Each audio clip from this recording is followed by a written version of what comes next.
പുതിയൊരു വീഡിയോയിലേക്ക് എല്ലാവർക്കും സ്വാഗതം. മഞ്ജുവിനെ ദേഷ്യം പിടിപ്പിച്ച് സഞ്ജു സംസാരിച്ചതോടെ മഞ്ജുവിൻ്റെ കയ്യിൽ നിന്നും സഞ്ജയ്ക്ക് ഇടം നോക്കി ഒന്നങ്ങ് പൊട്ടിക്കുകയാണ്. അതോടുകൂടി ഗോപാലൻ ചോദിക്കുകയാണ്, എൻ്റെ മോനെ എൻ്റെ കൺമുന്നിൽ വെച്ച് നീ അടിക്കുന്നോ എന്ന് ചോദിക്കും. എന്താ തൻ്റെ മോൻ്റെ മുന്നിൽ വെച്ച് തനിക്കും അടി വേണോ, എന്താ കാണണോ എന്നങ്ങ് ചോദിച്ചതോടുകൂടി ഗോപാലൻ അങ്ങ് ഞെട്ടിപ്പോവാൻ. തനിക്ക് പണമുണ്ട് എന്ന് കരുതി താൻ പലരുമായിട്ടും നീ മുട്ടിയിട്ടുണ്ടാവും, പക്ഷേ ആത്മാഭിമാനമുള്ളവരോട് കളിക്കുമ്പോൾ നീ ഒന്ന് സൂക്ഷിക്കണം. അപ്പോൾ ഗോപാലൻ ചോദിക്കണം, അല്ല എന്തിനാണ് മഞ്ജു ഇപ്പോൾ ഇവിടെ വന്നത് എന്ന് ചോദിക്കുമ്പോൾ, പീതാംബരം മരിക്കുമ്പോൾ താൻ ഓഫീസിലാണെന്നാണ് പോലീസിന് മൊഴി കൊടുത്തത്, പക്ഷേ നീ ഓഫീസിലല്ലായിരുന്നു, അത് ഞങ്ങൾക്ക് മനസ്സിലായി എന്ന് പറഞ്ഞതോടെ ഗോപാലനും സഞ്ജു അങ്ങ് ഞെട്ടിപ്പോവാണ്. സത്യം പറയുന്നതാണ് ഗോപാലൻ എനിക്ക് നല്ലത്, അതല്ല ഞാൻ പ്രഗ്നന്റ് ആയതുകൊണ്ട് ബുദ്ധിമുട്ടി തെളിവുകളൊക്കെ ശേഖരിച്ചു കഴിഞ്ഞാൽ ആ ബുദ്ധിമുട്ടിച്ചതിനുള്ള ദേഷ്യം കൂടി ഞാൻ നിന്നോട് തീർക്കും എന്ന് പറയുമ്പോൾ ഗോപാലൻ പറയണം, ഞാൻ ഓഫീസിൽ തന്നെയായിരുന്നു, നിന്നോട് ആരാണ് ഞാൻ ഓഫീസിലല്ല എന്ന് പറഞ്ഞത്, അവരോട് തന്നെ നീ ചോദിച്ചു നോക്ക്, അപ്പം തന്നെ അറിയാമല്ലോ നിനക്ക് സത്യങ്ങളൊക്കെ. പിന്നെ മേഡം എൻ്റെ മോനെ ഇപ്പോൾ അടിച്ചതിന്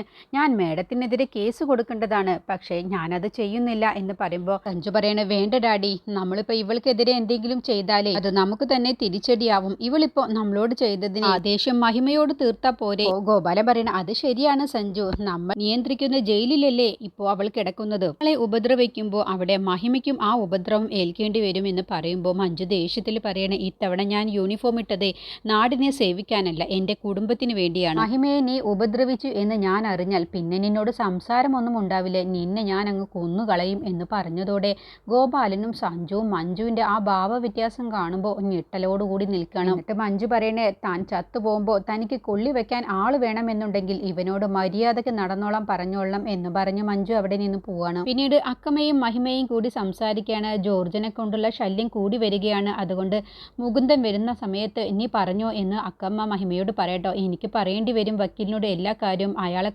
അയാളെ എന്തെങ്കിലും ചെയ്യാൻ വക്കീലിന് കഴിയും എന്നൊക്കെ പറയട്ടോ. അപ്പോഴാണ് ഇത് കേട്ടും കൊണ്ട് ജോർജ് അവിടേക്ക് വരുന്നത്. എന്നിട്ട് രണ്ടുപേരും കൂടി എന്താണാവോ സംസാരിക്കുന്നത്, ജയിലിൽ ചാടുന്നതിനെ കുറിച്ചാണോ, അങ്ങനെയാണെങ്കിൽ രണ്ടുപേരെയും എൻ്റെ തോക്കിന് പണിയുണ്ടാക്കരുത്, ഞാൻ തോക്ക് വെച്ച് നിങ്ങളെ അങ്ങ് കൊന്നുകളയും എന്ന് പറയട്ടോ. അപ്പോഴാണ് സോഫിയുടെ ഭർത്താവ് സോഫിയോട് ജോർജ് പെരുമാറിയതിനെ കുറിച്ചൊക്കെ അറിഞ്ഞ് ദേഷ്യത്തിൽ വരുന്നത്.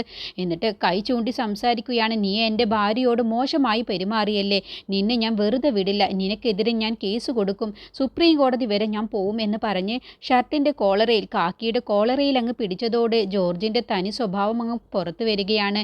നിനക്ക് ഇത്രയ്ക്ക് ധൈര്യമോ എന്ന് ചോദിച്ച് സോഫിയുടെ ഭർത്താവിനെ നന്നായിട്ട് തന്നെ അടിക്കുകയാണ് കേട്ടോ. അങ്ങനെ ആ അടിയുടെ ഇടയിൽ വെച്ച് സോഫിയുടെ ഭർത്താവിൻ്റെ പോക്കറ്റിലേക്ക് ജോർജ് മയക്കുമരുന്നിൻ്റെ ഒരു പാക്കറ്റ് വെച്ച് കൊടുക്കുകയാണ്. എന്നിട്ട് എല്ലാവരും നിൽക്കുന്ന സമയത്ത് അയാളെ പ്രതിയാക്കാൻ വേണ്ടി വെറുതെ ജോർജ് സോഫിയുടെ ഭർത്താവിനെ അങ്ങ് പരിശോധിക്കുകയാണ്. എന്നിട്ട് പോക്കറ്റിൽ നിന്ന് മയക്കുമരുന്ന് കിട്ടി, അപ്പോൾ ഈ ജയിലിലേക്ക് നീയാണല്ലേ മയക്കുമരുന്ന് കൊണ്ടുവരുന്നത്, ഞങ്ങൾക്കൊരു ചെറിയ സൂചന കിട്ടിയിട്ടുണ്ടായിരുന്നു, ജയിലിലേക്ക് മയക്കുമരുന്ന് ആരോ എത്തിച്ചു കൊടുക്കുന്നുണ്ടെന്ന്, അപ്പോൾ നീയാണല്ലേ അതിൻ്റെ ആള്, ഇവളെ ഈ സോഫിയ ചെയ്തപ്പോൾ ഭർത്താവായ നിനക്കത് പറ്റിയില്ല, അതിൻ്റെ പേരിലാണ് നീ ഇപ്പോൾ ഇവിടെ കിടന്ന് പ്രശ്നമുണ്ടാക്കിയതും മയക്കുമരുന്ന് കൊണ്ടു നടക്കുന്നത് എല്ലാം നീയാണെന്നുള്ളത് ഞങ്ങൾക്ക് മനസ്സിലായി, അതുകൊണ്ട് സ്മിത ഈ സോഫിയെ സോളിറ്ററി ജയിലിലേക്ക് ഇടൂ എന്ന് പറയണേ. എന്നിട്ട് സോഫിയുടെ ഭർത്താവിനെയും മറ്റൊരു സെല്ലിനകത്തേക്ക് ആക്കുകയാണ്. അങ്ങനെ അവരെ പോയി കഴിഞ്ഞ ശേഷം മഹിമയോട് ജോർജ് പറയണ, കണ്ടില്ലേ ഇങ്ങനെയാണ് എന്നോട് കളിച്ചാൽ ഉണ്ടാവുക, അതുകൊണ്ട് സൂക്ഷിച്ചാൽ നിങ്ങൾക്ക് തന്നെയാണ് നല്ലത് എന്ന് പറഞ്ഞ്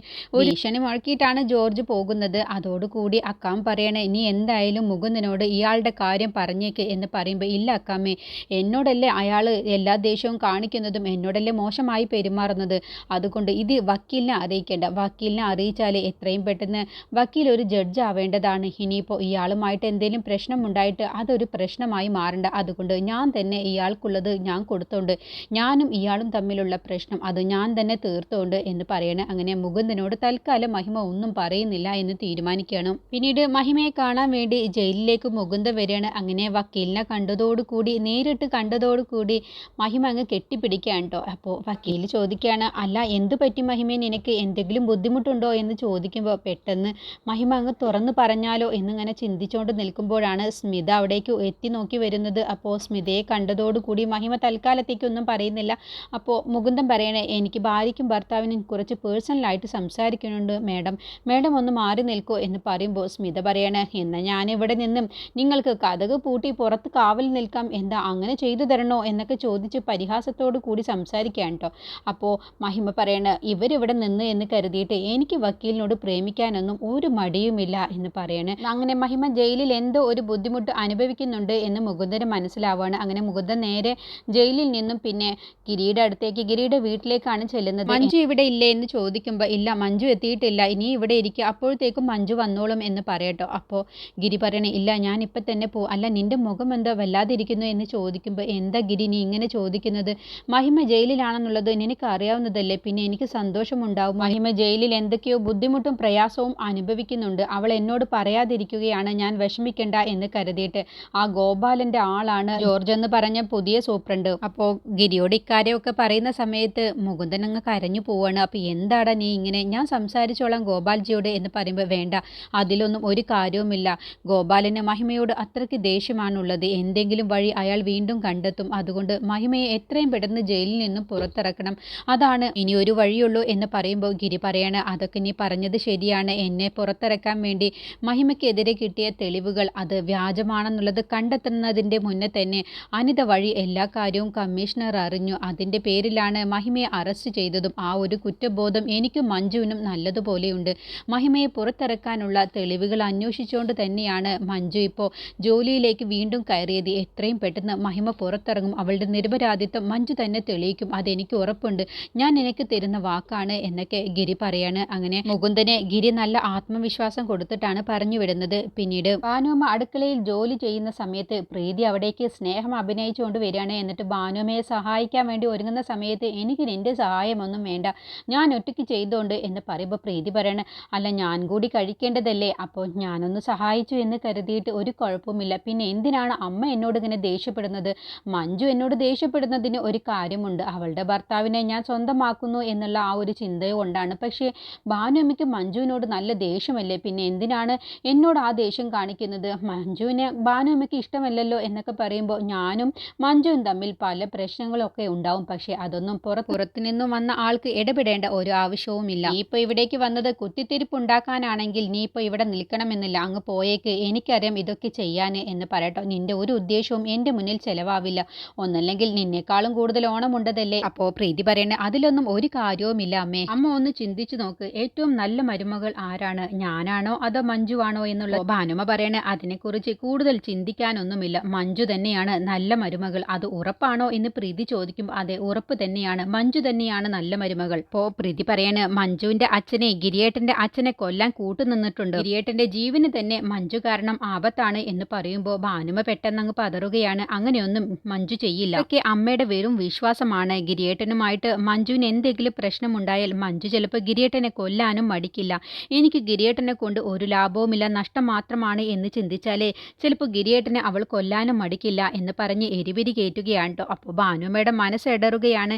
പിന്നെ മഞ്ജു ഏറ്റവും വലുത് അവളുടെ കുടുംബം തന്നെയാണ്, അതുകൊണ്ടല്ലേ ഭാനുമ്മ പറഞ്ഞിട്ട് പോലും സ്വപ്നയെ അവൾ ജയിലിലാക്കിയത്. ഏതെങ്കിലും മരുമകൾ അങ്ങനെ അമ്മായിയമ്മയെ ധിക്കരിച്ചുകൊണ്ട് സ്വന്തം മകളെ ജയിലിലാക്കാൻ കൂട്ടുനിൽക്കോ? സ്വപ്ന ഇപ്പോൾ എന്തുമാത്രം അധികം ജയിലിൽ ബുദ്ധിമുട്ടുകൾ അനുഭവിക്കുന്നുണ്ടാവും, അതൊക്കെ കാരണക്കാരി ഈ മഞ്ജു അല്ലേ. അവളുടെ വയറ്റിൽ ഗിരിയേട്ടന്റെ കുഞ്ഞുണ്ട് എന്നുള്ളതല്ലാതെ മറ്റൊരു ഗുണവും മഞ്ജുവിനില്ല, മഞ്ജു ഒരു നല്ല മരുമകളോ നല്ല ഒരു ഭാര്യയോ ഒന്നുമല്ല എന്നൊക്കെ പറഞ്ഞ് ഭാനുമ്മയുടെ മനസ്സിലേക്ക് അങ്ങ് വിഷം കുത്തിവെക്കുകയാണ് പ്രീതി. അപ്പോഴൊക്കെ ഭാനുമ്മ ഒന്നും മിണ്ടാ നിൽക്കുക കേട്ടോ.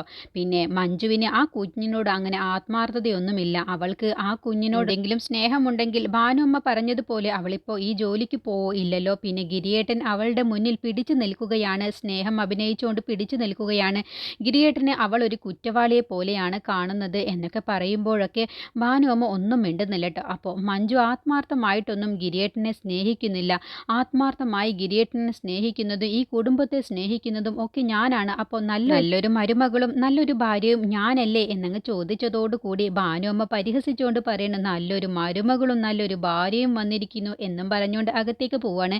അപ്പോൾ പ്രീതി സ്വയം മനസ്സിലിങ്ങനെ ചിന്തിക്കുകയാണ്, എന്തായാലും തള്ളയുടെ മനസ്സിലേക്ക് കുറച്ച് മഞ്ജുവിനെ കുറിച്ചുള്ള എരിപിരി കയറ്റിക്കൊടുത്തത് കൊണ്ട് അതിനെക്കുറിച്ച് എന്തായാലും ആലോചിക്കാതിരിക്കില്ല, അതോടുകൂടി ഞാൻ ഉദ്ദേശിച്ചതുപോലെ ഈ തള്ളയും മഞ്ജുവും കൂടി ഉറപ്പായും അടിപിടി കൂടാൻ തുടങ്ങും, അതോടുകൂടി ഞാൻ ഉദ്ദേശിച്ചതുപോലെ കാര്യങ്ങളൊക്കെ നടക്കുകയും ചെയ്യും ഒക്കെ ചിന്തിച്ചു കൂട്ടാണ്. പിന്നീട് മഞ്ജു വിപിനെയും അഭിയെയും കാണാൻ വേണ്ടി ചെല്ലാൻ കേട്ടോ. ആ സമയത്ത് അവർ ബൈക്ക് ഓടിച്ച് വരുന്ന സമയത്ത് മഞ്ജു തടഞ്ഞു നിർത്തുകയാണ്. എന്നിട്ട് അവരോട് ചോദ്യങ്ങൾ ഓരോന്നായി ചോദിക്കുമ്പോൾ വിപിനും അഭിയും നല്ല തെളിവോട് കൂടിയുള്ള മറുപടിയാണ് പറയുന്നത്. പീതാംബരം മരിക്കുന്ന ദിവസം ഞങ്ങൾ ചെന്നൈയിലേക്ക് പോയിക്കൊണ്ടിരിക്കുകയാണെന്നുള്ളതിനുള്ള തെളിവുകളാണ് ഞങ്ങൾ ഞങ്ങളുടെ കയ്യിലുള്ളത്. ഞങ്ങൾ അതിനുള്ള തെളിവായിട്ട് സെൽഫി എടുത്തിട്ടുണ്ട്. അത് കഴിഞ്ഞ് ഓൺലൈനിൽ ടിക്കറ്റും എടുത്തിട്ടുണ്ട്.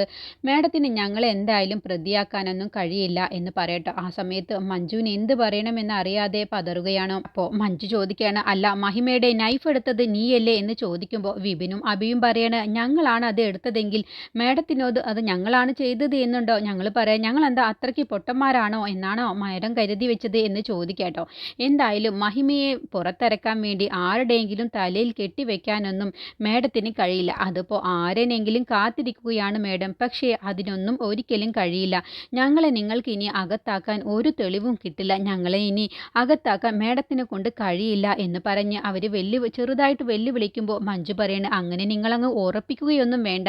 നിങ്ങളെ എന്തെങ്കിലും ഒരു തെളിവ് എനിക്ക് കിട്ടിയാൽ നിങ്ങളെ രണ്ടുപേരെയും ഞാൻ അകത്താക്കിയിരിക്കും എന്നും പറഞ്ഞുകൊണ്ട് അങ്ങ് പോകുമ്പോൾ വിപിൻ ചോദിക്കണം, അല്ല ഇനിയിപ്പോൾ വല്ല കള്ളക്കേസും ഉണ്ടാക്കി നമ്മളെ അകത്താക്കുമോ എന്ന് ചോദിക്കുമ്പോൾ അഭി പറയണ, അതിനൊന്നും സാധ്യതയില്ല. കാരണം മഹിമയെ പുറത്തിറക്കണം എന്നുള്ള ഒറ്റ ലക്ഷ്യത്തിലാണ് മഞ്ജു ഇപ്പോൾ നടക്കുന്നത്. അതുകൊണ്ട് നമ്മളെ നേരെയൊന്നും തിരിയാൻ അവർക്കിപ്പോൾ സമയമുണ്ടാവില്ല എന്ന് പറഞ്ഞ് അവർ ആശ്വസിച്ച് നിൽക്കാൻ കേട്ടോ.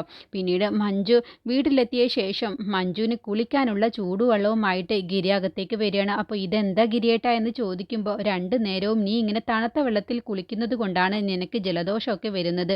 അതുകൊണ്ട് കുറച്ച് ചൂടുവെള്ളമാണ് എന്ന് പറയട്ടോ. അങ്ങനെ ഗിരിയുടെ ആ ഒരു കരുതലും സ്നേഹവും കാണുമ്പോൾ മഞ്ജുവിന് വല്ലാത്ത സന്തോഷവും സ്നേഹവും വരികയാണ്. എന്നിട്ട് ഗിരിയെ ചേർത്ത് പിടിച്ചുകൊണ്ട് മഞ്ജു നിൽക്കുകയാണ്. ഈ മഞ്ജുവിന് ഗിരിയുടെ സംസാരത്തിലും പെരുമാറ്റത്തിലും സംശയം വരികയാണ്. എന്നിട്ട് ഗിരിയോട് മഞ്ജു ചോദിക്കുകയാണ്, അല്ല ഗിരിയേട്ടൻ എന്നോടിപ്പോൾ വല്ലാത്തൊരു കരുതലും സ്നേഹവും ഒക്കെ കാണിക്കുന്നത് കാണുമ്പോൾ ഗിരിയേട്ടൻ എന്തോ ഒരു തെറ്റ് ചെയ്ത് അതിൽ നിന്നുമുള്ള കുറ്റബോധം കൊണ്ടാണ് എന്നോട് ഇങ്ങനെയൊക്കെ കാണിക്കുന്നു എന്ന് എനിക്ക് തോന്നിപ്പോകുന്നു എന്ന് പറയുമ്പോൾ ഗിരി അങ്ങ് ഞെട്ടിപ്പോവാണ്.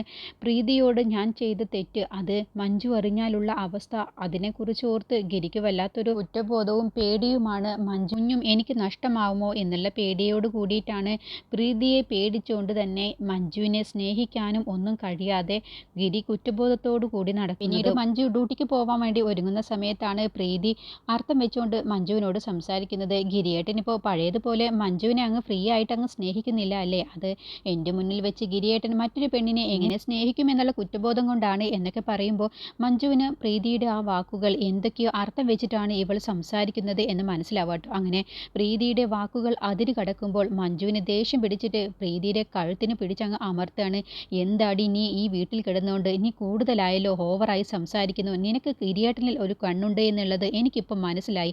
അപ്പോൾ നിൻ്റെ അച്ഛനും മറ്റുള്ളവരും പറഞ്ഞതൊക്കെ സത്യം തന്നെയാണല്ലേ? നീ അഭിനയിച്ചുകൊണ്ടാണല്ലേ ഇവിടെ ജീവിക്കുന്നത്? ഗിരിയേട്ടനെ നീ കണ്ണു വെച്ചിട്ടുണ്ട് എന്നുള്ളത് എനിക്ക് മനസ്സിലായി. പക്ഷേ നീ ഒരു കാര്യം മനസ്സിലാക്കിക്കോ, നീ എന്ത് തന്നെ പറഞ്ഞാലും എനിക്ക് ഒരിക്കലും എൻ്റെ ഗിരിയേട്ടനിൽ സംശയം വരില്ല എന്ന് പറഞ്ഞുകൊണ്ട് തന്നെയാണ് മഞ്ജു പ്രീതിയുടെ കരണം നോക്കി ഒന്ന് പൊട്ടിച്ചിട്ട് തന്നെയാണ് പോകുന്നത്. പിന്നീട് ജയിലിൽ വെച്ച് മഹിമയും അക്കാമയും ജോർജും സ്മിതയും കൂടിയിട്ട് അങ്ങോട്ടും ഇങ്ങോട്ടും വഴക്കുണ്ടാവുന്നുണ്ട്. അത് സ്വപ്നയുടെ കാര്യത്തിൽ തന്നെ.